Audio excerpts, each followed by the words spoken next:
Pretty Little Liars, the TV show, sometimes deals with disturbing and problematic topics. We provided a list of content warnings in the episode description.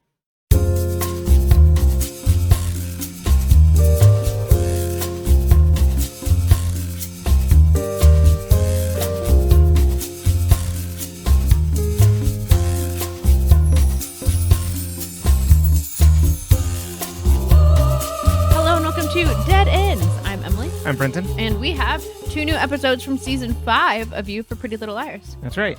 I think these episodes made me realize why people don't like Aria. And not for anything specifically. Well, you know, it's Girlie just... does the same plot line over and over again. It's not her fault. I don't not like Aria. I don't like Aria's plot.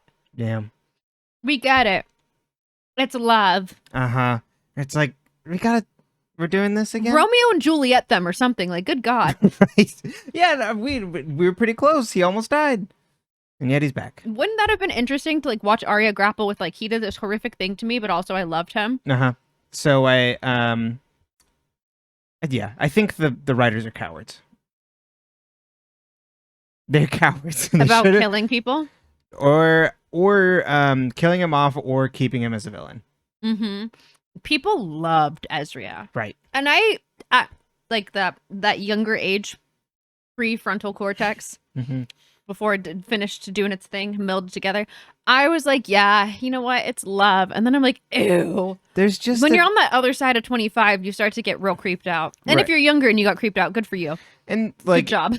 It's not even age gap stuff because, you know, we had a conversation today where I was just like, yeah, there's just certain things with like romance plots and stuff like that and tropes that like I'm just not gonna get. And I understand people like that. That's like, you know, sure, that makes sense then. Like this crops up a lot and people like this stuff. Sure. Not going to be for me. Forbidden romance concept. Totally. The issue with their age gap is that the legalities of it, and specifically because he had a position of power. But exactly. We've really hammered that in at this point. Right. And then we've also completely gone past that Rubicon by like having him like extort her for a story.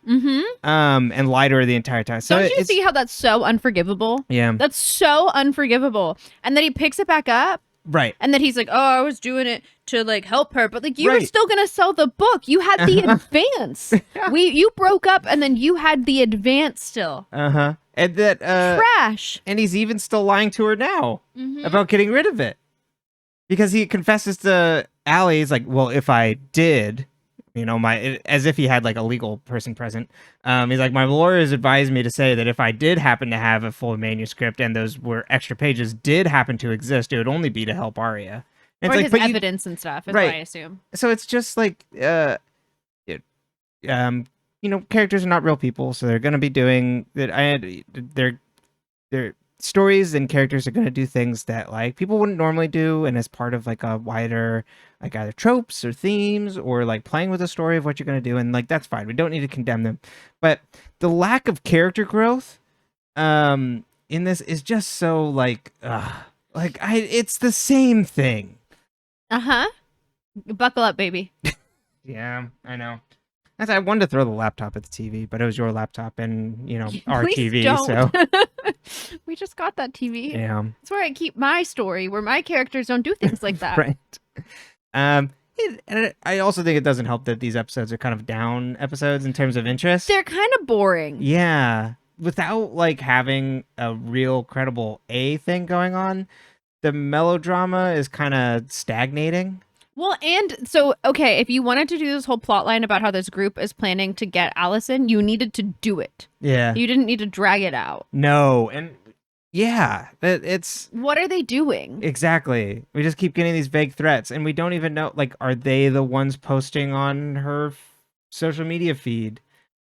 Is that what they're doing? Or are those posts from when she went missing, too? Like, it's, like, weird. Like, I don't know the timeline on that. Right. So... yeah, so it's completely unclear what sort of threat Mona's group has, and it doesn't feel like anything. It's not actually threatening. And the only threat we get is to Aria this week. But otherwise... So it's like... And then otherwise it's just kind of... It is like characters processing things, but it's not very interesting or dynamic.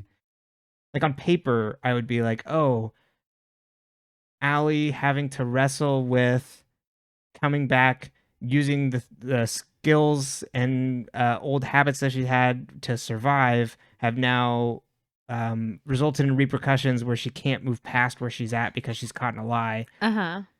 Sounds interesting on or paper. It would have been interesting if Allie had been caught in the lie. Right. Which is going to be this big slow burn. And I'm just kind of like, well, that's not as interesting. They aren't, it's not exciting. Well, but on and they killed the only person that can give you answers. Right. So it's like, okay, back to the drawing board, and the insistence on even I checked a Reddit post and I made sure that I correctly checked the date so I wouldn't be rude or anything. That it was like reactions from when this aired. And it's like people being like, okay, like A isn't actually gone, like, so let's hurry that up. Yeah, because it's like it kind of like makes you feel as the audience that like the writers think you're stupid. Like right. That they know that and you know that they know the A is still out there, so you're like, okay, why are we pretending like A is gone? Right. Yeah, that's not a clever twist or like, ooh. Or even on the writer side where it's like, well, let's imagine like the character's trying to move on but not being able to. And it's like, well, but we all know that there's another, that axe that's about to be dropped somewhere. Yeah. Uber A or Super A or right. Extra Mega A. Next A. Double A. A, Too Fast, Too Furious. A, Tokyo Drift. Well, I mean, that could be in Tokyo for all we know. Well, let me tell you, these recaps, now that's really what's going to do it for you. Episode 98, Season 5, Episode 3, Surfing the Aftershocks. Allie lies in bed. We get a time lapse of her lying in bed with we kind of hear voiceovers of the friends asking how they can help her. Jason and Mr. De Laurentiis telling them, like, hey, it's time to go. You've done enough. And then eventually Allie gets up and Hanna asks if she needs help getting dressed, and they're going for the funeral for her mom. The other friends are waiting downstairs, and they overhear Jason and Mr. De Laurentiis have a talk as he lectures Jason about no police or no press at the funeral. Hanna comes downstairs, and they all discuss their various theories on Jessica's murderer. And Spencer says it wasn't Jason, and Aria thinks it's A. Spencer warns them about Mona knowing Alison wasn't kidnapped, and she also says that she isn't the only person that they have to worry about. Alison walks downstairs in a dress as Mr. De Laurentiis is just upset. It turns out it's one of Jessica's dresses, and he tells her to go change. Jason tells him they're running late, so he eventually gets up after being extremely mean to Alison. Alison doesn't understand why he was so angry, and Spencer's like, well, your mom wore that to your funeral. As the other friends walk away, Emily tries to calm Spencer down. That it's like, hey, like, coincidence happened with Alison, and Spencer's like, doesn't believe her at all. I will, just real quick, at that scene, everyone's in their outfits for the funeral. Hannah's wearing a very short black dress, which is like, these girls are always, dressed like that. That's absolutely fine to me. I'm not, once again, I wore very short clothing, not slut shaming. She is wearing lime green stilettos. I didn't even notice. I was like, lime green stilettos? I hope this funeral is not on grass. I mean, I love the look, don't get me wrong, and it's very of the time. Like, it was really, like, a nice way. But I was, like, dying laughing, because I'm just like, lime green stilettos. Might as well the, like, hot pink or, like, hot teal. What's hot teal, honey? Not hot teal. Like that, teal, like highlighter teal, yeah. Just like a bright. That might be a thing. So I was like, oh, what's hot teal? Let me tell you. I always forget about you and your adventures with the color wheel. That's right. Also in that Reddit post, someone was just like, damn, this costume department for like funeral dresses must be so built out. The black dresses has got to be. And the one thing I got, the fandom wiki is just so useless on any behind the scenes stuff. Actually, if there are like behind the scenes things that are like actually worthwhile, like, send them our way. I don't remember finding a lot even when it was on, because like, except for like Shay Mitchell would do like these little like vlogs and stuff, but like they couldn't give anything away. So like, I don't even think you saw what they were wearing, Yeah. And like the oral history is like for the end of the show. So it's like, I can't read that.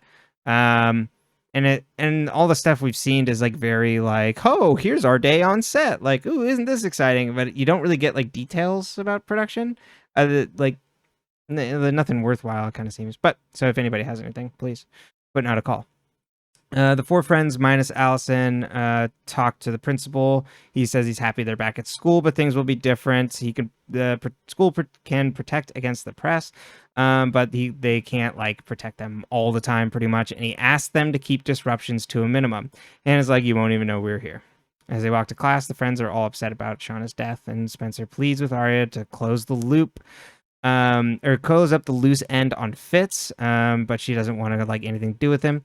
Emily wants to know who attacked Alison on the night she disappeared, and it's the same as Jessica's killer. Hannah and Emily both think it's Jason because Jessica covered for someone, but who would she possibly do that other than her child? But Spencer won't budge. She walks away, and Emily asks if Hannah can come with her to Philly so they can investigate the building Jason went into, but Hannah is going with Alison to the funeral home tonight. Mona stops Aria in the hall and wants her to sign a get well card for Fitzs, who was shot in New York for a mugging. Do you hear that? Oh, and he's also back in Rosewood recuperating. Did you not know that? Aria doesn't want to sign the card, and Mona's like, well, you better sign for appearances. You don't want people talking. Hannah walks up and signs the card. Mona wonders what will happen when Alison comes back to high school, and hints that when Alison comes back, it'll all be the same, and also hints that she knows her whole story is made up. Hannah asks if she's seen Noel, and Mona's like, I'm sure he's up to mischief somewhere. Emily drops her notebook, and Paige very normally says, I wasn't following you or anything. I was just walking by. Here's your notebook. So weird. It's so weird. She's sorry what happened to Alison, and Emily asks if she's sorry about anything else, and Paige just goes silent. Emily sees a girl staring her down and is upset at all the stares she's getting. Paige is like, oh, she's new on the swim team. We later find out her name is Sidney. And I'll take care of it. Just don't worry about it. Emily walks away, and Mona comes up to Paige, asking her to sign the card. Emily finally goes goes to talk to Sidney after seeing her stare at her some more. And Sidney's like, no, actually, I just saw, you're Emily Fields, right? I saw your name on all the trophies in the trophy case. That's amazing. I need to get better at swimming. Can you please help me and please with her? Spencer stares across at Alison's window as Melissa walks up and tells her not to get caught looking. They discuss the bad blood between the families and make a bunch of references I didn't know. Spencer keys onto Melissa, thinking that Jason killed Jessica, and she says people do all sorts of things under pressure. She asks why Spencer sent Toby after her, and Spencer's like, well, why did you lie about seeing him? Melissa wanted to keep Ren out of it, didn't want their parents knowing, and worry less about me, Spencer, and worry more about yourself. You brought Alison home, and you're gonna wish you didn't. Stay away from her and that family. Spencer's like, we're related to parts of that family, and so are you. And Melissa's, oh wait, that might be later. The blood is thicker. Conversation. Allie and Hannah are at the funeral home waiting for the sign-in book from the funeral. Alison is upset and hates being there and tells Hannah about her mom always dragging her to the family funerals growing up. Alison sees a painting on the wall and then freaks out. She goes to the bathroom as that's the behind the scene things. It was what is that painting?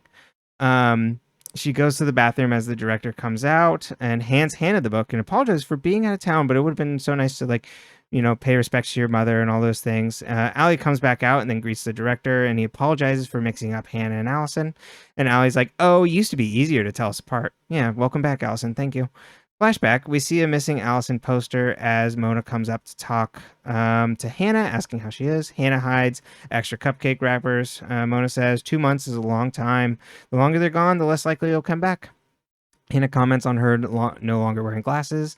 Mona says if Alison's really gone, someone has to take her place. Do you want to know the secret of becoming unforgettable?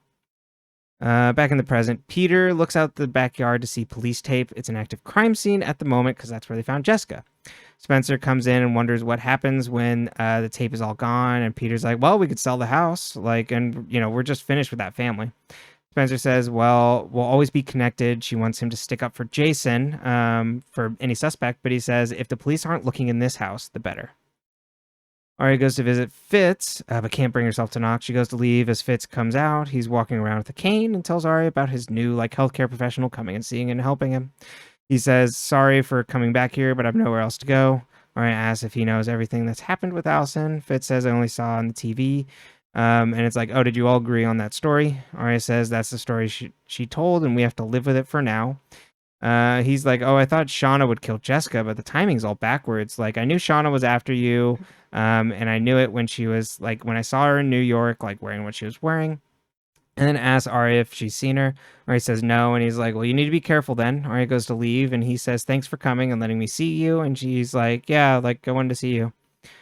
Emily and Sidney discuss swimming technique. Paige enters and starts helping out. Sidney asks if they spend a lot of time together, Paige and Emily, and then we get a bunch of double entendres about swimming and, their relationship.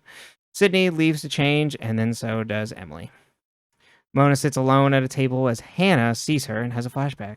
Mona helps her dress and starts going through her closet to change it up. She pulls out a dress that used to belong to Alison, and she finally gets Hanna to try it on. It ends up fitting Hanna, and Hanna's super surprised. Mona talks her up and says, "Isn't everything better with a friend?"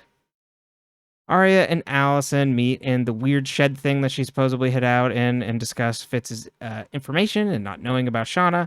Alison's like, it's better that he doesn't know that. Aria warns her about Mona and Alison coming back to Rosewood. She says Mona and Fitz present problems for you. Alison's like, Fitz is a good guy. And Aria doesn't want to talk about him. Aria hands Alison a copy of his manuscript, and Ali tells Aria she did the right thing, and killing Shauna was self-defense, but Aria doesn't want to listen. Hanna and Emily arrive back in Philly, and the same guy greets him out front. Hanna calls him by name, Arnie, and they talk to the pizza place down the street where he places bulk orders, and they want to know why Jason was here and when he was there. Spencer visits Jason, who's packing to leave Rosewood. Jason says, my mom had too many secrets, and they all cut up to her, and that's what killed her. Seeing Alison around here, though, makes me feel like I'm in a haunted house. Spencer hands Jason a printout of Jessica's email, and Jason's upset about them getting into his mom's email. Hannah and Emily drive back and discuss Jason being at the place in Philly, which they call Dry Out Place, so obviously he was there trying to get sober. He was there during the time of Jessica's murder, so that's one suspect off the list. Hanna has a flashback. Mona and Hanna slow-mo walk down the halls of the school. This is their big new reintroduction to the school after their summer of glamour. I think that's what she calls it, or glam camp or something like that. In the present, Hanna asks Emily what it was like to come out. What was it like? What was it like to be one thing and then become something else? And Emily's like, well, I just became more myself. I didn't actually change. And Hannah's like, you always knew? And Emily's like, yeah, deep down. And Hanna says, well, that's lucky for you. I never knew who the hell I was. The most relatable thing for this age group. I was like, damn, same here. Mm-hmm. 16, 17. I'm like, who the hell am I? 30. Yeah, who the hell am I? Speaking on this microphone, I'm done. Spencer asks Jason why she didn't send the email, and Jason's like, well, maybe she changed her mind. Spencer says maybe she wanted to deliver it personally instead. Jason says, too bad she didn't get to deliver the message. And Spencer's like, wait a minute. Maybe she actually did, and then that person killed her. Jason's like, there's a saying from my meetings that it's like, do you want to be right or happy?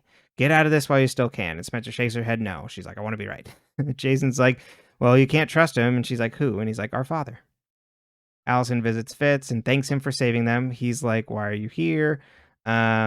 And why are you here with my manuscript? She was looking for something in the story, but didn't find what she needed to stay alive.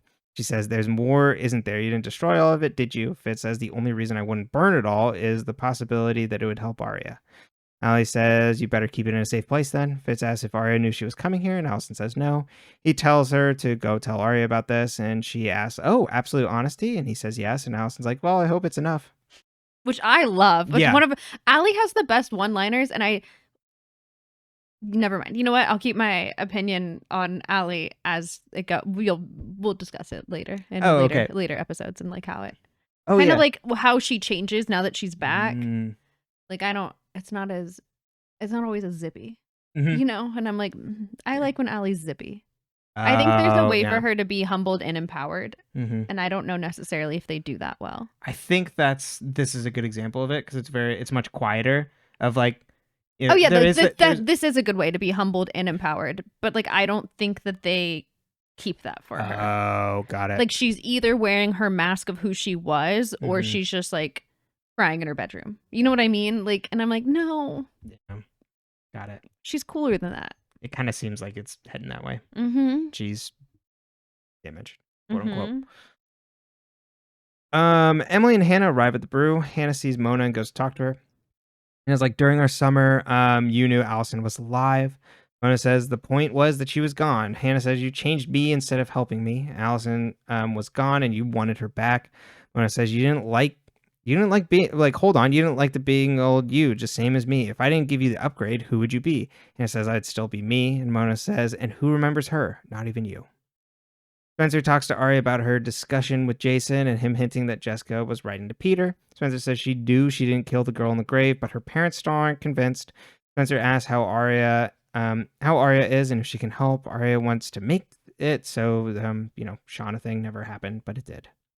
Alison walks downtown Rosewood alone, and then Peter stops her and asks how she's doing, why she's out here all by herself. And Alison's like, well, I can't hide forever. He's like, aren't there police at your house right now? And she's like, well, I know this town better than the cops. I can get out if I want to. He's like, well, under the circumstances, I think I should give you a ride home. Emily arrives home to find Paige sitting on her porch. Paige is like, your mom let me wait out here, and she knows we're fighting. And Emily's like, well, we're not fighting. Like, we go to the same school, and maybe we can still be friends. Paige gives her a speech on how much she loves her. Emily just says, I'm sorry, and Paige goes to leave. Emily stops her and says, you deserve the best of everything. And Paige is like, that's what I had. Peter comes home as Spencer asks where he's been. He's like, oh, just out late getting pretzels. She walks over with the email and shows it to him. Peter grabs it and says, this doesn't mean anything. Spencer asks who that was to as Melissa walks in and says, leave him alone. She looks at the email and rips it up and tells Spencer Jessica was crazy. Spencer argues back and Peter tells them both to stop fighting. Melissa says maybe we should tell her, and Peter's like, no. Tells Spencer to go upstairs. Spencer asks what's going on, and Melissa says it's complicated. Peter's like, it's simple. You can't lie about anything you can't lie about something that you don't know anything about. Yeah. Solid logic there. Aria visits Fitzs, and they discuss Alison visiting earlier. He's like, I thought I wouldn't see you again. And Aria's like, yeah, like, same with me. Like, but back to the scene of the crime. And he's like, well, I don't think there's any crime here. Not how I see it. Aria tells Fitzs about Shauna, and he asks how he can help. Hannah's at the hair salon getting her hair dyed. Mona looks at the salon through the frosted window, and we see another girl, but we can't make out her face, along with her. The end. Okay. Let's start with the beginning. Do you think Allie wore her mom's dress to the funeral on purpose? Like her mom's, like the one she wore to her funeral? No, because I don't think Alison was pulling like a Huck Finn at that point. Yeah, I don't think so either. Because she comes back after seeing what is happening to the friends with A. Mm-hmm. Oh, wait, she actually said a specific time. Was it when Hannah gets hit by Mona in the car? Right. That's the first time she comes back. Got it. That's why when that first happened, because I remember that Alison conversation so clearly from the first time I watched it. Uh-huh. That's why every time Alison popped up, I'd be like, do you think she was real? Do you think she wasn't? Do you think she was real? And I was like, no. I was like, I was always convinced it was real. Like, I was like, like it's either a twin twist or she's not dead or something. Mm-hmm.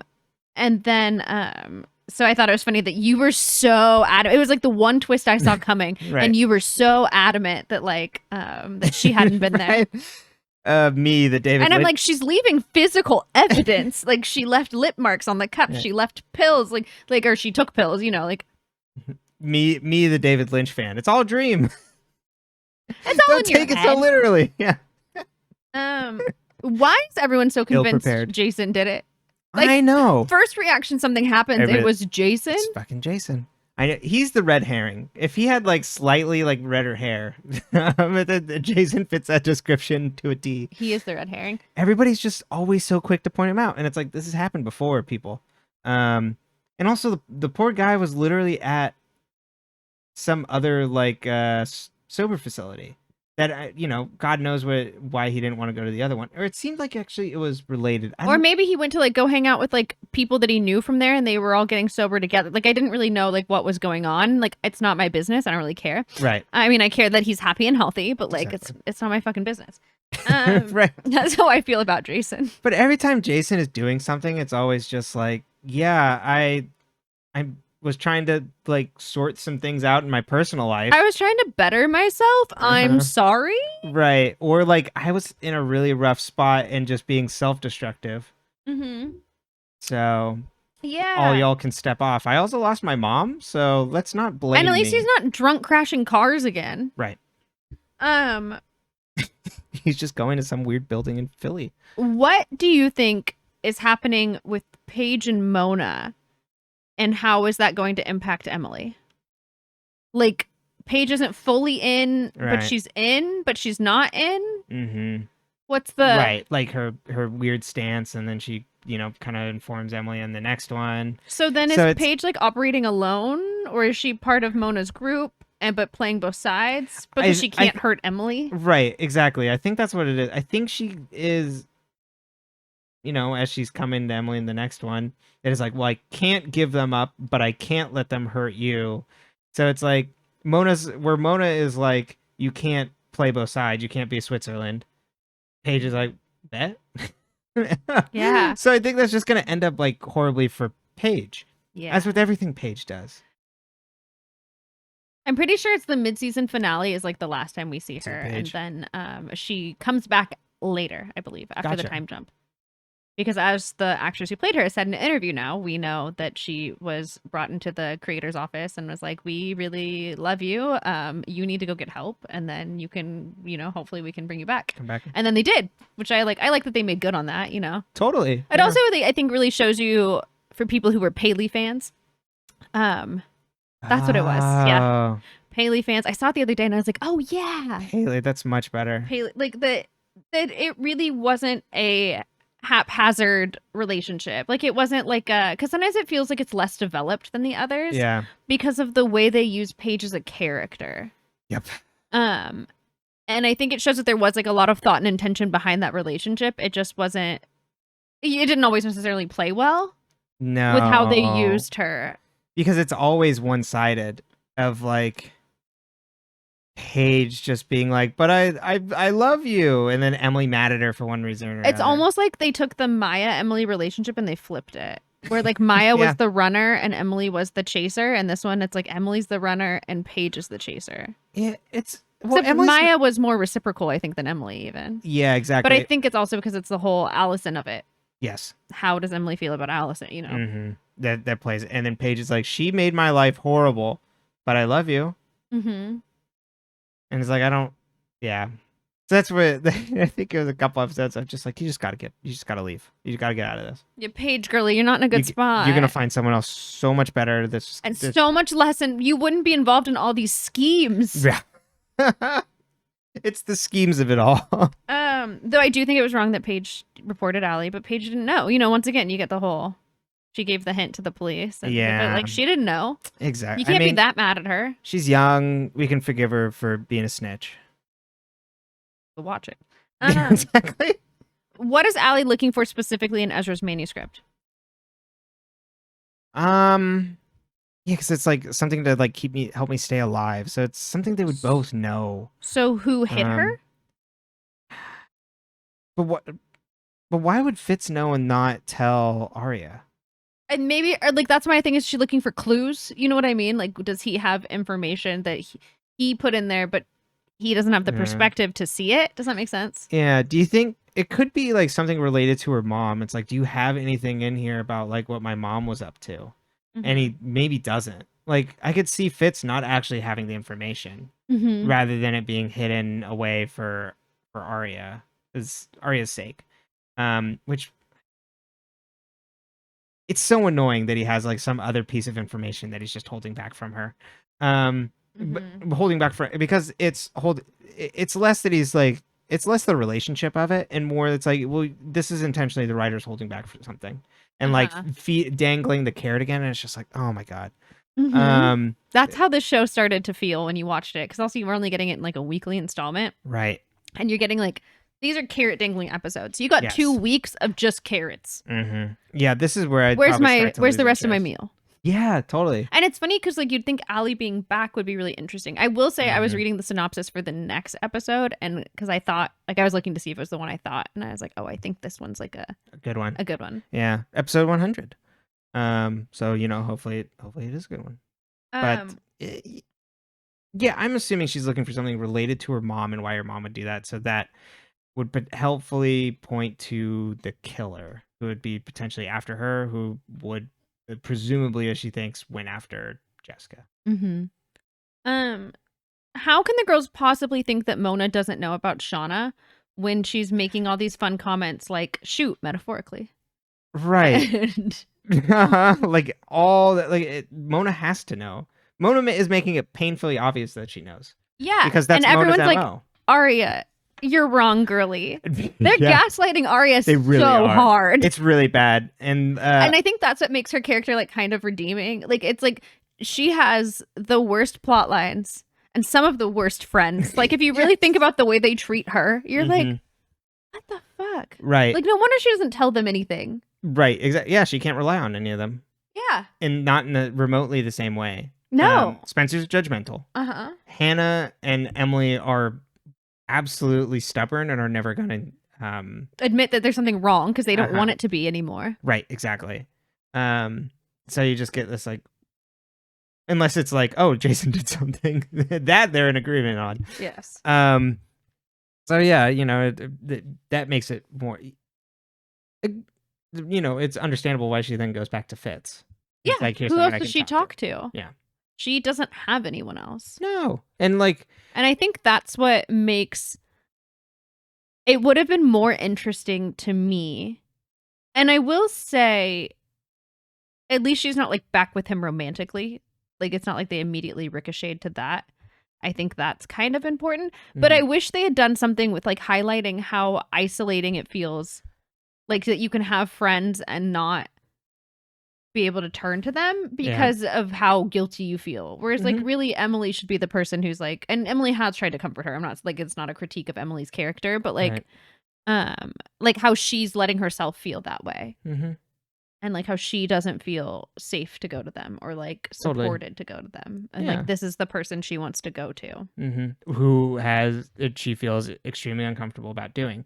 But then even all the, there's no outside source on this to like walk through the ways she feels uncomfortable about this. They're like in a rush to put them back together so that even in the next episode, it's like brushed off completely in something else where Spencer is having a breakdown of like, oh, I can't believe I went back to Fitzs. I must be like I must be crazy, blah, blah, blah. And then it's like, oh wait, but Spencer, something's up with you. So it's like, we're trying to like speed past all the interesting, like potentially like interesting moral questions around here. Yeah. To just kind of like get back to a status quo. And also this would be more engaging if we hadn't had this like wild, annoying roller coaster of Ezria. I will say, I guess I won't say it because I don't want to give you like a spoiler. Like it's going to pump the brakes for a while. Okay. Like it's not as full steam ahead as it appears. I think they gave like a little fan service with these. It's kind of like cooler to be like, okay, well, we're going to make them talk, but like, it's not going to necessarily get like romantic quickly. Right. From what I remember. I say that having the last time I watched this was when it aired. So what was that? It didn't feel like that way though. So at least like over the weeks. When I watched it, I did not think they were back together. Right. I was like, oh, they'll probably get back together because like, you know, pattern. But yeah, right now they're not. But they are not back together. And I was like kind of hoping it would become like a friendship. Yeah. Which I still think would be weird, but like if you need to keep these characters together to do it in that way. Totally. And all the way like a legitimate friendship, not like we're pretending to be friends because we're not dating. Yeah. You know what I mean? Like yeah, and just the way they have Alison every other word be like, he's such a good guy. Is like really, it's like, can we not just like sit with the uncomfortableness that's here? That's interesting. But yeah, like taking another tact other than just trying to like put them together is. I think the more interesting stuff though on this one is the Mona and Hanna. Yeah. And the way Hanna is realizing that she became a person she did not like being friends with Mona. And she might have enjoyed it in the moment, but she does not, that's not her. And like her really grappling with who she is and how she identifies, which we get more of, I think, in the next episode too. And like specifically like how she could be best friends with this person who like helped her improve her life in air quotes. But this whole time this person knew that Allie was alive. Like that particular betrayal, I wish they like sat in it even longer. Yeah. Because it's not, they really focus it on Hanna. I like that they focus it on Hanna focusing on herself. Like Hanna being like, who am I then? Like, what does this mean about me? And like, how do I want to be portrayed? And how do I want to dress? And how do I want to act? But like also like the anger at like Mona knowing the whole time and being your best friend. Yes. And it's like one thing to grapple with Mona being but it's another thing to grapple with Mona literally watching you mourn your friend who wasn't dead. And knowing that there's someone else in that grave. So like what the fuck is wrong with Mona? Right. Like I mean, I love Mona, don't get me wrong, girl boss. That's what I was gonna say. Watch yourself, counselor. But But like when you think like I'll allow it, but imagine if your friend knew. Imagine if you found out that I knew that the person that you thought was dead was not, and that someone else was in that grave, but I didn't know who. right. And just at the very Like least, what? Or does she know who's in that grave? right. Who's in that grave? And why is there someone in that grave if Allison's just missing? And that's the point, like, illustrative of a wider point is like you didn't know the person that was supposedly your best friend, right? That they were keeping secrets from you and that they were not being upfront with who they were because they were also pretending, which then makes you also feel extremely weird about your fakeness. Well, and who is Mona? Personally, right. Who is Mona? Does anyone know Mona? Exactly. Pretty good judge characters here, but to end it, who was Mona with at the end of the episode? Oh, I mean, just height wise and body build, I'm like, I guess that's Jenna. I don't know, unless it's like another character. I guess could potentially be our new character, Sidney. I was like trying to think. I'm like, who else is like that size? I don't know. I was like, maybe it's just one of the members of their little squad. Like, I have no fucking idea. Exactly. It could be. It could absolutely just be extra number 3 as part of the Mona squad. So yeah, it's like I guess Jenna is my best guess. Just like looking at like body build, do the thing. Oh, but I did want to mention. Oh no.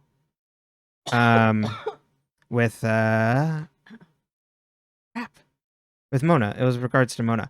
Oh, I do think the part that also makes that interesting between Mona and Hanna is that we know Mona has a lot of attachment to Hanna and all the baggage that comes with it.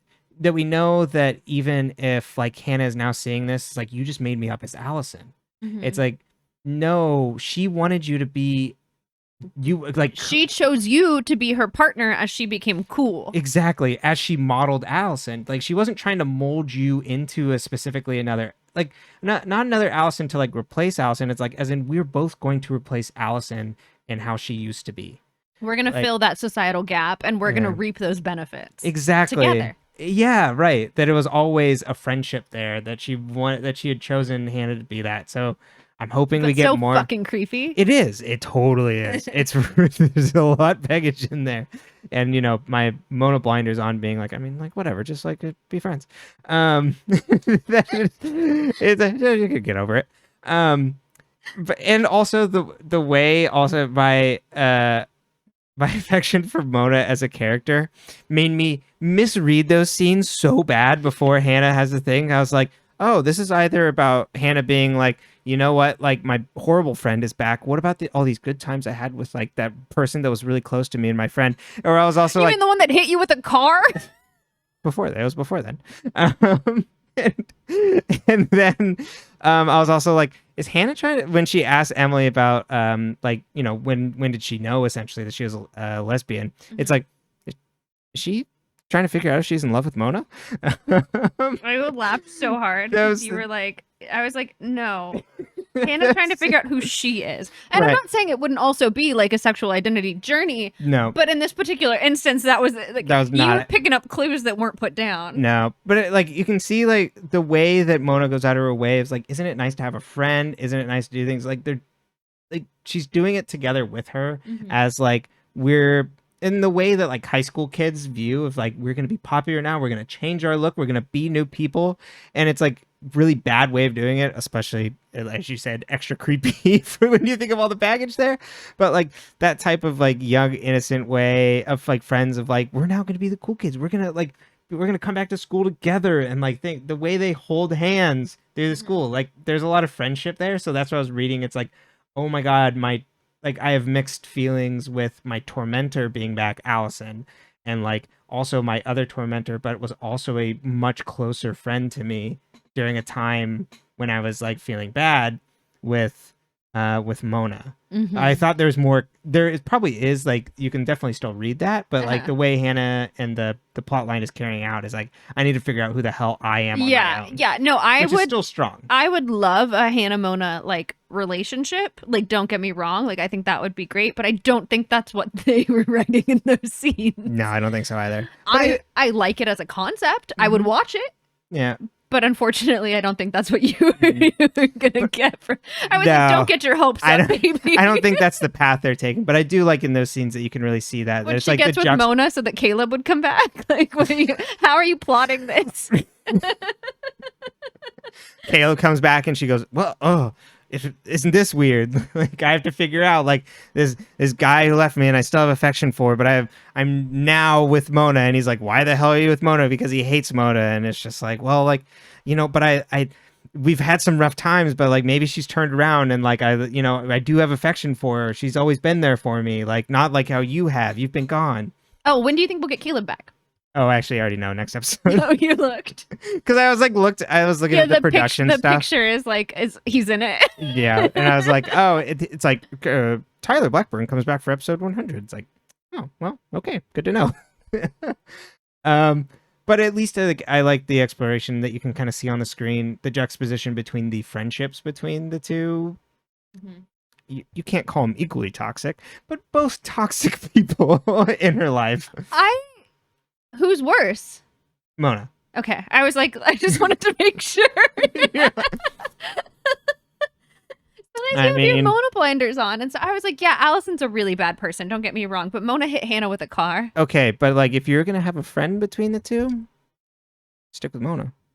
See, I feel like, though, as someone who's more of like an Aria personality type, I'd probably be fine with an Alison because I just don't give a fuck. You know what I mean? You bully back. But Mona's like, there's actual affection there. Yeah. No. So, I get you. Who's to say? Oh, and then I was gonna bring up our new actor. I know we're running a little long on this segment. That plays Sidney, Chloe Bridges. I didn't really know like any of her stuff really. But she was in Camp Rock 2, The Final Jam. But the one thing that I was like, oh, this is like a slight bit of thing. She met her husband in a movie called The Final Girls. And like it was like, oh, she's married to like someone semi-famous, Adam Devine. Oh my God, Gemstone, the youngest Gemstone. Yeah. So I was like, oh, that's funny. That is like funny. Random coincidence. He's famous. What do you mean semi-famous? Yeah, he's pretty famous. He's on a TV show on HBO. He's been in quite a few comedies. Totally, yeah. I guess Adam Devine's probably a mostly big household name. I mean, like if you pay attention to actors' names. Yeah. I personally, for I guess a that's very why I long call time, like semi-famous. I didn't know a lot of actors' names. I couldn't identify like Brad Pitt in a police lineup for it's a long that time. Guy. But yeah, that was the one thing. I was like, I don't really know most of these movies, but yeah. There you go. There's All our right. new person, Sidney. New person, Sidney. Not much really happening with her other than swimming. She's just swimming. Uh-huh. She's going. Yeah. But yeah. Next episode? Episode 99, Season 4, Episode 4. Thrown from the Ride. There's a book fair at school. Hannah's self-conscious on her new hair, and Aria wonders why she changed it up. Hannah's like, I wanted to be spontaneous, and Aria's like, you aren't spontaneous.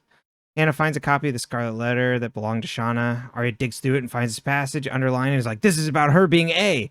And Hannah's like, or it could just be an assignment, and takes the book from her. And Mona comes over and picks it up and is like, you should get this for Alison. She's like behind on school. Wouldn't that be nice for her? And Hannah's like, she'll get her own copy. And Mona's like, looks like Shauna won't be needing it anyway. Didn't she go back to Georgia? Hard to keep track of everyone with all the like people coming in and out of this school. Alison comes downstairs with a box of clothes to donate. Her dad asked her to hold off on this, but she's like, I want a clean slate. She asked to go get school supplies, and he's like, I want you to have a fresh start, and I don't think like you can do that if we stay here. She begs to stay in Rosewood because she wants to be near her friends. The police, you're just sitting up. Yeah, my chair just squeaked when I moved forward. The police investigate the Hastings backyard. Veronica's upset by the cop presence. Spencer tells her mom about Melissa and Peter acting strange. Veronica's like, I don't want to talk about it. And Spencer begs her to talk about it. And that Melissa's keeping other secrets. Peter comes downstairs and they act awkwardly. He leaves for work and Veronica asks if they can hire Toby to replant the yard when the police leave. Spencer's like, he's out of town, but like, I want to talk about this secret. And then Veronica brushes her off. Lucas and Mona meet. He's asking Mona to call it off and call whatever it is off. Mona wonders why he's bugging out, and he's like, I'm having second thoughts because of what happened to Alison. Her kidnapping. Like, that's horrible. I actually feel bad for her. And Mona's like, well, it's all fake anyway. She made up the cover story, and I can prove it. Emily meets with Sidney, and they plan to meet on Saturday for her practice. Pam has been grilling Emily since Alison came back, and Emily just needs to get out of the house.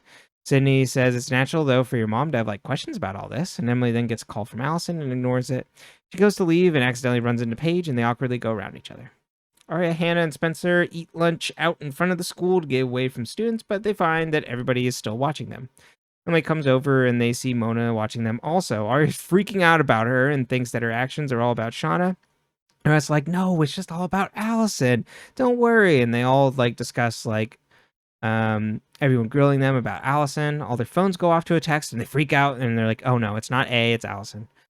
Spencer reads it aloud in the corner, needs more time to discover the cause of death for Jessica. They all agree that Spencer's family didn't kill Jessica, and Hannah's like, yeah, it'd be a really dumb move to like kill her and bury her in your own backyard. And then Aria's like, that's not helping Hanna, and Hannah's like, yes, it is. There's some good lines, but that's my favorite. Hannah's like, I got this. Right. Aria's like, please, can you not talk about death? And Hannah's like, I'm helping. Allie texts Emily to call her back. Her dad comes in and says the police need her to go in for a medical exam. They've been postponing it because of her mom's death, but they have to do it at some point. He gives her a pep talk about how he'll be right there with her the entire time. And I didn't want to make you talk, but like if you were hurt or something, she's like, nothing like that happened. She tells him that she's hungry and he goes to make her food. Andrew comes up to Spencer and makes sure she's okay and no longer like on Adderall, and she's like, I'm fine. And he's like, well, let me know if you need anything. And she's like, well, what are you doing tomorrow? He's like, I have a feeling you're about to tell me. Aria checks her email at school and sees an email from Fitzs and gets all excited, but then is sad to see it's just an email to all Rosewood students and staff saying, thank you for the well wishes. She gets a chat from an unknown sender that says, if it was me, I can never forget. It would haunt me for the rest of my life. She asks who it is, but they respond that it's someone from her. Oh, right. It wasn't even A. I mixed that up. Aria doesn't even get like a creepy A text. It's someone from her AP history class asking about how, like, Alison and how terrible it was of what happened to her. Aria looks up Shauna online, Googles on Shauna and finds there's a recording for her service and sees, like, it was like open casket too. So Aria's like freaking out, looking at the body and sees Shauna sit up, but we see that it was just her imagination. Hanna sits at the brew and gets a text from Travis asking her how her day at school was. Lucas then comes in and says, hey, long time no see. We learned that he's back at Rosewood after being homeschooled. He says he heard about Alison and asks if she's coming back to school. Hannah's like, I don't know. She gets a call and it's from Alison, and so she walks away to take it. Alison is mad that no one else is picking up and talking to her and asks Hanna to take her to a medical exam, and Hannah's like, sure. Emily's in the locker room and runs into Paige again. Paige is like, you're doing so great with Sidney. And Emily's like, it's nice hanging with someone who doesn't think of me as just Alison's friend. Paige asks how she is, how Alison is, but they're interrupted by Sidney, and they invite Paige to run the track with them. Spencer and Andrew work on replanting the Hastings garden. He asks for a break because Veronica's working so hard, and then he makes a pass at Spencer, and Spencer's like, haha, still with the carpenter. And he's like, worth a shot. Which, you know, to Andrew's credit, we really have not seen Toby at all anymore. So, like, are they even dating? Mm-hmm. Spencer mentions more about the garden going in, and Andrew's like, shouldn't your mom be worried, like, less about what's going into the ground and what came out of it? Spencer's like, she is concerned and called the security company, like, to help us, like, you know, monitor the place. And mutters something about worrying about what's in the house. And Andrew's like, what was that? And Spencer's like, oh, nothing. Spencer rounds the corner and finds a dead possum. And Andrew's like, oh, poor guy. Goes, cleans it up, and finds that he'd gotten into a bucket of rodenticide. Spencer says, that's weird. We've never had a rodent problem. And they see that a receipt is helpfully attached to the bucket, and it was purchased last week. Has to be set up. Emily, Paige, and Sidney get pizza. As they sit at a table, Paige stares down Mona from across the tables. Alison gets examined as Hanna is with her. The doctor asks her to come back in and get an x-ray in the future to see if there are still particles from the weapon in her head where she got hit. Emily, Aria, and Spencer hang out, and Emily's wondering why Paige claimed up at lunch, and that's so weird. Aria's like, well, Emily, are you avoiding Alison? And they all agree the three of them have all been avoiding her. Aria asks if Emily still has feelings for Alison, and Emily's like, I don't know. Isn't it weird that this is what we wanted, a life without A and Alison alive? But it feels so off.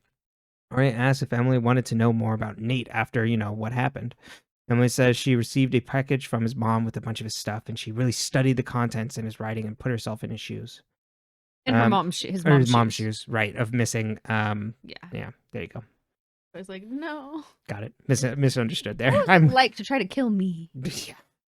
I thought it was more that she was trying to be like, oh, he's a person, but it's like okay. It was more like his mom lost a person. It's so funny because in my brain he has fully switched over to Lyndon James. So every time they call him Nate, it's like, oh right, because he was going by name. Allie continue. Well, I mean, and then he goes and he becomes a vampire.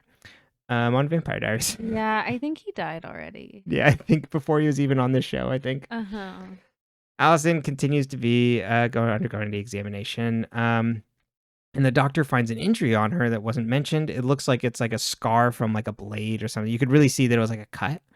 Allison's like, well, I cut it on a rock when I jumped out of the car. And he's like, well, this looks like it came from like a knife or like some sort of edge and like from longer than a month ago. And Allison's like, it was a rock and like dug in, like, okay. Like it and just kind of like blows up at him. It's like, okay, the nurse will still have to do your blood work and set up time for you to see a trauma counselor. Spencer comes in and finds her mom staring off into the distance and asks what's wrong and why she won't talk to her. I don't want to be alone in this. Veronica agrees and says ever since they found Jessica, she's had this bad feeling that won't go away. Tells Spencer that Jessica came to her when Alison went missing, saying she thought Spencer did something. Peter then politely responded with blackmail about their affair, and so Jessica stayed quiet. Now that Jessica was getting a divorce and Allie was alive, what would stop her from saying something to the police? There's still a girl missing in Allison's grave, and I don't want to believe that your father did this. Alison finishes up in Hanna, her exam, and Hanna says she can take her out, like, let's go get some food. Alison goes to hand her tape recording of the interactions today, and it's like, I want you to send copies to everybody, the friend, and you have to study it and get your story straight. Hannah's like, well, I don't want to do, like, what are you talking about? And Allison's like, they have to do this before they start asking about New York. Hanna then takes the tape recorder from her and asks about the scar, and Allison's like, Hanna, once you know something, you can't unknow it. Believe me, I wish I could. Not helpful. Spencer looks up the rodent killer. It's dangerous to humans, and the poison is odorless, tasteless, and fatal with a small amount. Spencer then gets a text from Alison to call her. Paige walks downtown and goes to get in her car when Mona appears. Jump scare. Paige says they have nothing to talk about. Mona's like, I disagree. I hear Allison's dad wants to take her away from Rosewood, but Alison doesn't want to. Maybe we can change her mind. Paige doesn't want in, and Mona's like, let me make this clear. If you're not with me, you're against me. Paige is like, well, I'm not with anyone. Mona's like, well, you're not with me, and Emily's with Alison. Paige asks if Mona knows when she became the thing she was afraid of. Aria watches the service over and over in her room. Alison scrolls a social media feed. I'm assuming hers like fake Facebook or something. A bunch of hate posts about her. Spencer comes in and makes her stop looking at it. Alison says, maybe I should leave. And Spencer asks if that's what the text's about. Alison's like, no, we actually got the talk screen back from the coroner, and someone messed with my mom's pills for low blood pressure. They actually found whatever the chemical that was in her system does the opposite, and it stopped her heart. Spencer freaks out, and Alison says, what happened? Do you think, your dad did it? And Spencer nods, and Alison's like, isn't it hard thinking your parent could be capable of that? Can't find a reason why my mom would let someone kill me and walk away. Aria shows up at Fitz's and is upset about Shauna and her family and how empty she looked at the funeral. Fitz is like, you have to find a way to forgive yourself. Paige shows up at Emily's, and she says, if Alison comes back to school, keep your distance. People are preparing for her return. The one... Never mind.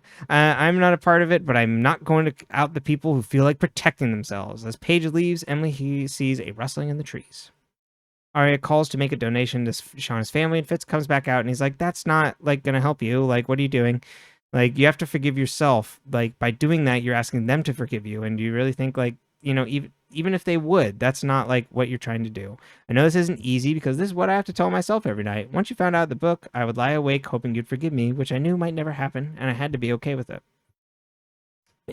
Out of context, it's good advice. At the mall, Hanna goes shopping alone and seems uncomfortable, can't find something she likes. She sees someone with black shoes approach the dressing room. She gets worried. Phone rings to a call from Spencer. It was just with Alison, and Alison didn't mention anything about the tape recorder to Spencer. Spencer's like, was this Alison's idea or yours, Hanna? And Hanna yells at her to memorize it. If you want to argue about this, call Alison. I'm sick of being the messenger. Hanna then rips the tag off the top she's wearing and covers it with the clothes she came in with. Spencer cleans up the dinner she had made for Andrew, and she's annoyed and accidentally cuts her hand. She goes to get a Band-Aid and finds a bottle of pills for high blood pressure that has the same chemical that was in Jessica's bloodstream. Aria and Fitz play card games to distract Aria, but Fitz says he has to call it a night. She asks to stay over for the night on the couch, and he's like, sure. Aria then gets weirded out about it as he hands her her favorite nightshirt that she used to wear, and she goes home.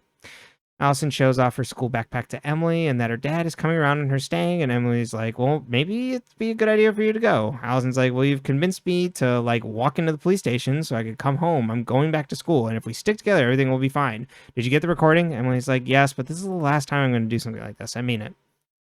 Aria and Spencer catch up at Spencer's house, and Aria's freaked out over her wanting to stay at Fitz's place, but Spencer is even more upset, so she asks what's wrong. Spencer tells her about Jessica being suspicious of her and is worried that her dad went after her. Peter then comes home and immediately grabs a whiskey. Spencer asks where Veronica is, and he says he dropped her off at a spa to calm her nerves. Spencer's like, what the hell happened? And Aria's like, well, I'm going to get ready for bed.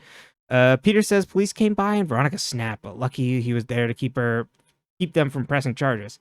Says it's all blow over soon and she'll come home. Alison looks through the hate posts on her profile, and then we get a zoom in on her eyes, but she's not crying and seems like she has a more steadfast look. The end. Okay. How did Shauna's book get to the book fair? Well, I guess it could be from like a different semester or something, like the semester before. So she like returned it to the library or something, or like donated it. Okay. And then they waited to do the sale until then. I guess so. Just a weird coincidence. I could see that. I don't know how they do it, but I could see it obviously being, or not obviously. It could be like, for the next semester for people, you can go to the book fair and find the books you need. Yeah, and turning them in and all that. Mm-hmm. But poor Aria being like, this is about me, or this is about A. What does Mrs. Hastings know? Boy, howdy. I don't think she knows too much more about what's going on. I think she just knows what happened with Spencer and her blackouts during that summer, because we never really got conclusive evidence on like what happened with Spencer and Melissa. Mm-hmm. It was just that we only saw the aftermath where she's like throwing away clothes. Mm-hmm. So I think that's the only I think Veronica's mostly on well, that's not entirely true, because she's like, oh, well, Peter helpfully went down the street and blackmailed Jessica with the information that we know. But I think, even when Peter in the last episode didn't comment on it, it's just like, I went and got pretzels, don't tell your mom. I think there's a lot of things Peter doesn't tell Veronica. And then he just goes, God damn it, I have to tell her something. Mm-hmm. What does Melissa know? So much. Keeping under all that hair. She's gotta know. I think she has an idea of who Jessica was covering for, even if she doesn't know conclusively. Like, that could be what Cece and her were talking about, or potentially, yeah, right. Their chats. So like early pop time. Exactly. So potentially, who would have come after Jessica? Even if, because I think chronologically that took place before Jessica got hit. Talk we shit, don't know. get hit. That's right. I mean, Jessica always running her mouth. So I think she has an idea about that. Okay. And which maybe puts the family in some sort of compromising position. Obviously, or else why would Peter care about it, Mm-hmm. Why does Lucas want to call it off, and what is it? The whole time I'm just thinking, and maybe that's just because I was listening to Just King things, I'm like, is this like a Carrie situation? Are they like preparing to like do something horrible to Alison when she comes back to school? But it seems like they're trying to do something before she comes back to school. Mm-hmm. So it's like, are they gonna like do another flash mob to her, like outside in front of her house? Like, so run around, The A flash mob. Hey, don't come here. And I do think that Lucas is being genuine of being like, I don't want to do that because I feel bad for her. Like, I don't think he's like, maybe he's like doing the like, I don't dance number from High School Musical 2. That's right. And he's like, I don't dance. I can't do it. And then Mona's like, I know you can. Right. Swings bad. It's the best song. If you haven't seen that clip from High School Musical, go Google it. Look up the baseball little number from High School Musical 2. It's the best number in the whole You know, movie. if you've got time, Watch High School I Musical tell 2. you too. You don't really need to watch the first one. You can kind of pick up. Oh, this is. T is in Troy. That's right. T is in Troy. But the second one's the best one. And It is. if you are just gonna go by clips on YouTube, then you might as well watch Bet on it after. Yeah, by that Troy. event. Just Troy. Right? Yeah, it's a tribute to Troy on Vivo. Anyway. But yeah, I think Lucas is once again a pawn in a Mona scheme, and she's just like, okay, but why is everybody giving up on me? They're all quitters. I know. What people? This used to be a proper school where we would bully people correctly. Where's the dedication? I know we can't. It's like a girl can't get a posse together. What's up with Sidney? I was like, is this going to be another like romantic interest? Or is it? Because it seems that Sidney is very like, oh shucks, at the moment, very just like naive to the situations that are going on here, and is just like, I want to be involved. I assumed it's like a rival then for Paige is how I feel like that's gonna set that up for Emily's affections. Okay. That's what I think is gonna happen. But knowing the show, would it be surprised if it's like, well, Paige knew Shauna, and they were good friends, and she was part and got introduced to Jenna, but like never really trust Jenna, but is here to Sidney? yes, that Sidney was friends with Shauna. You know what I mean? Mm-hmm. There's like some complicated backstory and things. I would not be shocked in the slightest. Nobody has a simple backstory in the town of Rosewood. No, everybody's got deep secrets. Yeah, like Lucas has a gambling problem. Right. We always forget about that. That's why he got homeschooled. Who? Can you imagine the rumors at Rosewood High being like, "Hear what happened to Lucas? Yeah, he's homeschooled now. He got gambled too much. He still owes me He still owes me $1,000." Who's chatting Aria in the computer lab? Yeah, I did actually take that innocently of like that Aria's misinterpreting things, which I think is related to the show being like, is A gone? I mean, that wasn't A, was it? And I don't think that's actually an A message. I think it's just a way for the show to kind of play with like, okay, when's that gonna come? What's gonna be that first like creepy thing come through? And so Aria is like reading too much into everything. It's similar to like the Scarlet Letter, which that message out of context, if you would kill someone and you were hiding about it, you would probably be like, oh God, what do they know? Exactly. Why would Aria search Shauna's name signed into the school computer under her own username? I thought about that long and hard. I was like, girly pop, delete, and like on her personal device. Right. At least put it in like delete your history, I hope. Right. No incognito window or something. It's just like, well, they're gonna like trace that back to you. And then also like at home on her laptop, then so you police records. So why did you watch the service 30 times? Seems a little suspicious. Well, I knew her and I feel weird about it. You know? Miss Montgomery, I'm trying to put this together, and God, I just he's doing Columbo. One more thing. Getting mad. Columbo would have all this wrapped up. There wouldn't be a show if there was Columbo. It'd be pretty good though. What's Andrew's motive to help Spencer? I do think Andrew just likes Spencer. Okay. And I Andrew's not like my favorite character right now. He's like Travis. He's just kind of. He's just kind of like whatever, just kind of floats in. But like, did bring the point. It's just like, yeah, like I understand why he's like, oh, you're still with that guy? Like, I don't see him around. Where Toby? Where is he? Well, why are you asking me? We don't want to pay him to be a season regular, so we have to keep him on that part-time contract. But I feel like even the Spoby content we've gotten is very like it's extremely unromantic because it's like a lot of Spoby is extremely unromantic because they go like Nancy Drew. Right, but there used to be a better balance of it. And the fourth season is just like, we need to find out what happened to my mom. And then Spencer's like, well, I've got to ton of shit, and then is also keeping stuff from him again. Mm-hmm. So Andrew is just like, well, hey, I really like this girl. Did Mr. Hastings have anything to do with Jessica's death? Not directly. Okay. Maybe there's like some roundabout thing that he did, or I mean, blackmailing her wasn't great. Yeah, and why was she immediately like, oh, it was obviously Spencer? I mean, I know we saw like before that she was a little like, is Spencer the one bothering you? But like, right. I'm wondering if the person that she's protecting was like, you always, like if you're gonna blame it on someone, you should blame it on Spencer. You should start pointing things that way. You know how she was with your daughter.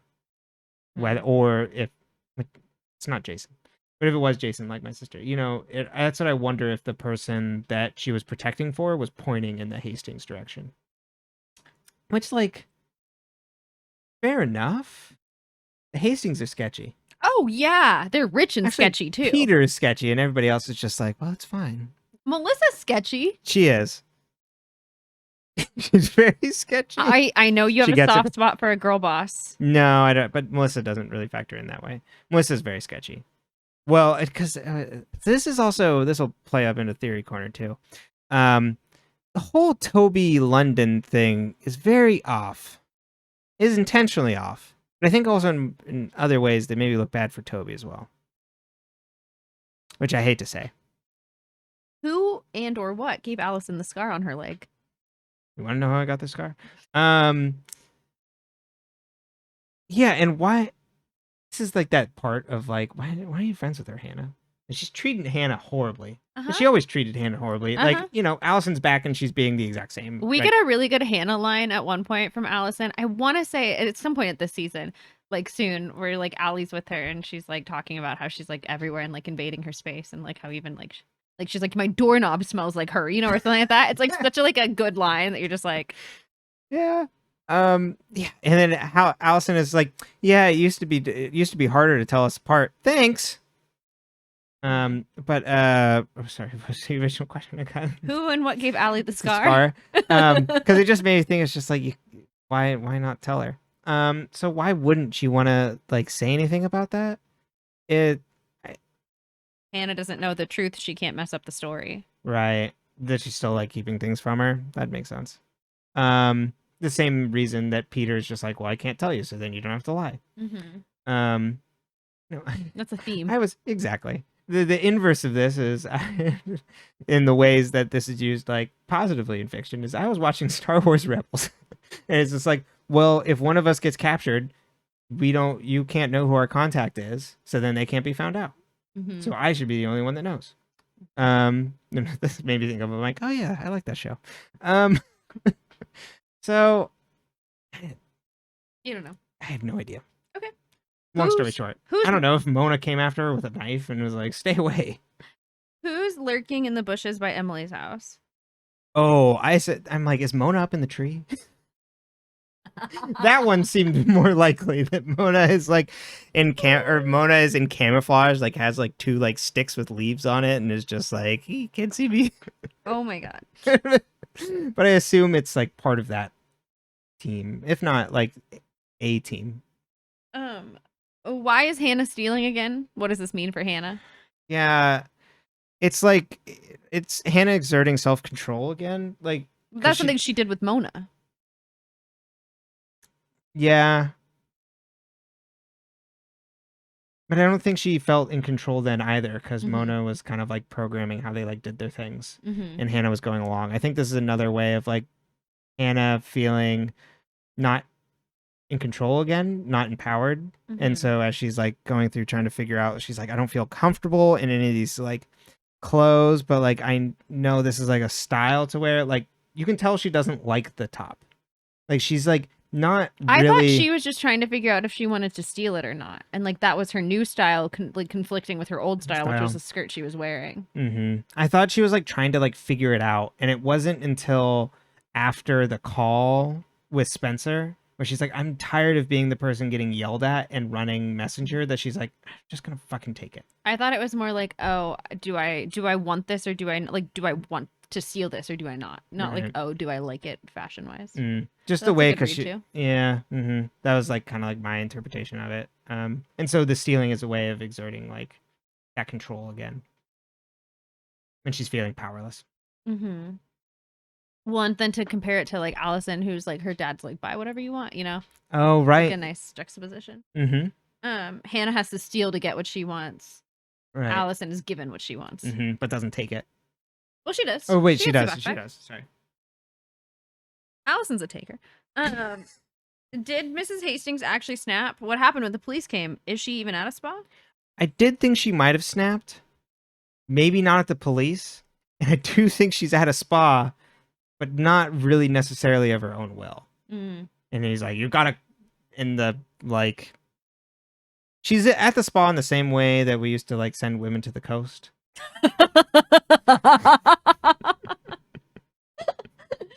Take her to the sea. Pretty much.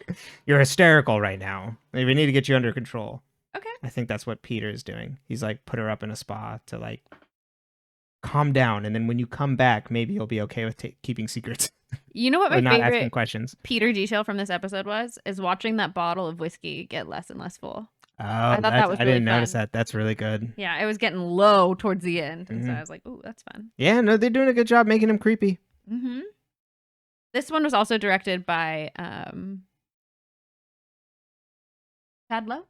Byron Oh. Montgomery. Yeah, he did the episode 3. Yeah. Oh, yeah, the one before this. Yeah. Mm-hmm. It was his first one in that season. That's what I remembered. You know, when you see the Mm-hmm. little things. Yeah, so if you're wondering where Byron is, he's behind the camera. Yeah. He's Which, fair enough for him. fair enough. Honestly, probably better that way. Yeah. Byron, we've been really missing Byron, you know. All right. You want to go into your theory corner before our dog barks at us? I would love to. Let us step into.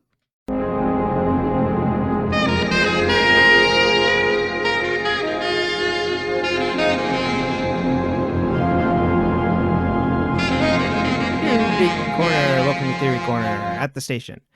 I don't think I don't have too much difference in what I think was kind of going on, and who my potential elites are. So I still think probably Jenna being top suspect, Melissa also in the mix there, as my like top ones there. And I don't think it's gonna end up being the Hastings, although the Hastings did. I just don't think the adults are or the killer, but I do think they did something that maybe enabled this. Like they did. Peter is easy. I don't think Peter is innocent of anything, but I do think he did something awful. I think he's potentially innocent of this, of actually killing Jessica. And I think we are going to get a secret parentage sort of thing from Jessica, and maybe Peter's keeping that secret. But the other thought I had, and I hate to say this, that it could be a potential theory. The whole Toby going to London, and now the longer someone is off screen, the more I get suspicious. And now and not going to London on his own to go get Melissa. Like, why the hell would you do that? And his like unresolved thing with his mom being at Radley, and that's connected to Jessica, and we haven't really had that followed up on at all. Is Toby somehow actually the killer? And that there is like some relation there back to Jessica or something. And like Allie's pretty quick to be like, Toby's a good guy. Like, you know, Spencer, you should be okay with it. But, you know, it's Alison, so we don't really need to. How much can we really take that as face value? And she doesn't really even know anyway. Mm-hmm. So that was like the other thought. It's like, oh, is the secret around Toby's stuff actually led to him being some sort of evil actor in this case, malicious against Alison, potentially hitting her with the rock and killing her? And is his relationship to Jessica that secret parentage, or somehow extra related on top of whatever happened to his mom at Radley, and that he like potentially knew more about that sort of thing, more than he like let on to begin with Spencer. So I wonder if we're getting a Toby twist. I'm like, that's a potential theory without being around here because he's connected there and we don't know why.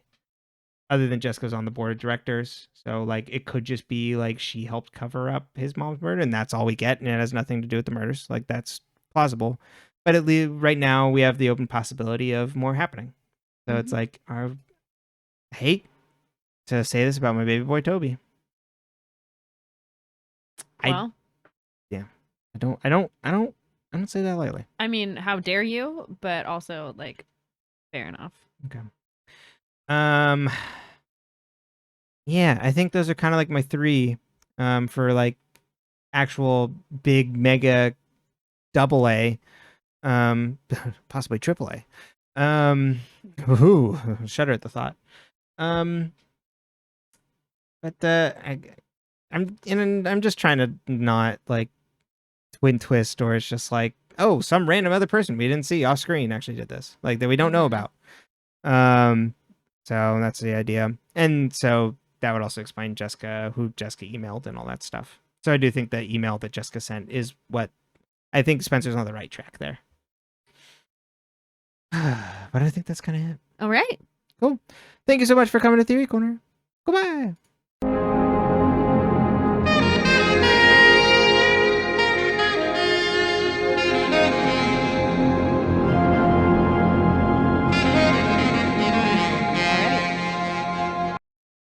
Any final thoughts? Episode 100 next time. Woohoo! Streamers, banners, all that good stuff. Yeah. Well, it's their episode 100. What does that make us? Like episode 50, give or take? A little bit more. Episode 61? Oh, I forgot about Ravens. I try to block it out every time. And you're just like, oh, good God. I don't need the number. It's fine. I'm curious. Um, It'll be episode 58. Okay. No, 59. Sorry. There we go. It's one shy. Wait, nope. You can find this podcast on all your podcast platforms of choice at Dead Ends. You can find us on YouTube at dead_ends. You can also send us any email with like questions, comments, things you want to talk about, things you want us to discuss, fun lists, quizzes. I don't know. Deadendspcast which @gmail.com. PLL girly are you, BuzzFeed? Are you gonna do that? I wasn't quite thinking of that one. Like I don't know, random facts from the Got it. I was worried you were soliciting listicles, and I was like, honey. No. That's what was popular when this was happening. Right. And Hannah. And You're Hannah. Yeah. Who am I? I think it would be, as we talked about before, like there's like a lot of Spencer and Aria. There's no Emily in this house. Neither one of us are very athletically talented. No. But if we could only have her zest, and her anger and stubbornness. Yeah, deadendspcast@gmail.com. That's in all the description boxes on the episodes. Well, we are still here, and we are going to find out everything. Good night and good luck. You're the one who needs the luck.